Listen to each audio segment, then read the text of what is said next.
Hi friends, என்ன உரம் கொடுக்குறீங்க அப்படின்னு சில பேர் கேட்டிருக்கீங்க. நம்ம ரோஜா தோட்டத்துக்கு வந்து இந்த மாதிரி பாருங்கள், நல்லாவே வந்து தெளிவாக வருது பாருங்கள். எந்த ட்ரிப்ஸும் இல்லாமல், எந்த ஒரு நோய் இல்லாமல் இருக்கிறதுக்கு வந்து ஆக்சுவலாக மருந்து போன வீடியோஸ்லேயே நான் சொல்லியாச்சுங்க. இப்போ வந்து நான் என்ன உரம் கொடுக்குறோம் அப்படின்றது சொல்ல போகிறேன். இங்கே பாருங்கள், இப்போயே வந்து காம்பு என்ன லென்த்தில் இருக்குது பாருங்கள். இந்த மாதிரி லென்த்தாக வந்தால் தாங்க நம்மளுக்கு வந்து பூ வெயிட்டும் நல்லா வரும், நம்மளுக்கு பூவும் வந்து சேர்ந்து இருக்குங்க. இந்த மாதிரி ஒவ்வொரு இதுலேயுமே வந்து நிறையவே கிடச்சிருக்கு. நான் கொடுத்துருக்கக்கூடிய உரம் பார்த்திங்க அப்படின்னா இந்த டைம் வந்து டிஏபி கொடுத்துருக்குங்க. டிஏபி 16 உரம் கொடுத்துருக்குங்க. இது ரெண்டுமே வந்து பார்த்திங்கன்னா செடியை சுற்றி போட்டிருக்குங்க. இங்கே பாருங்கள், இந்த மாதிரி தான் செடி சுற்றி தாங்க போடணும், செடி மேலே படக்கூடாது. இந்த மாதிரி உரம் போட்டாங்கன்னா மட்டும்தாங்க செடி வந்து அடியிலேருந்து நல்லா கிளச்சி வருங்க. இங்கே பாருங்கள், நல்லா கிளச்சிருக்குங்களா?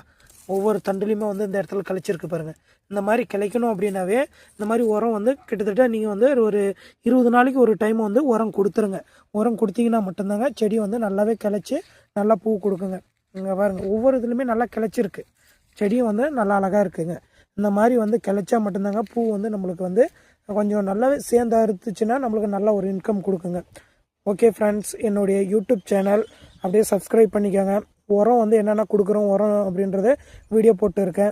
ப்ளஸ் வந்து அடிஷ்னலாக வந்து என்னென்ன மருந்து அடிக்கிறோம் அப்படின்றத வீடியோ போட்டுருக்கேன். நெக்ஸ்ட்டு வீக்கில் இருந்து நம்மளது முல்லைப்பூவும் ரெடி ஆகிடுச்சிங்க. அதுக்கு வந்து என்னென்ன மருந்து அடிக்கணும், என்னென்ன உரம் வைக்கிறோம் அப்படின்றதையும் நெக்ஸ்ட் வீடியோவில் இருந்து நான் போட்டுருக்கேன். அப்படியே கொஞ்சம் சப்போர்ட் பண்ணுங்கள். Thank you friends.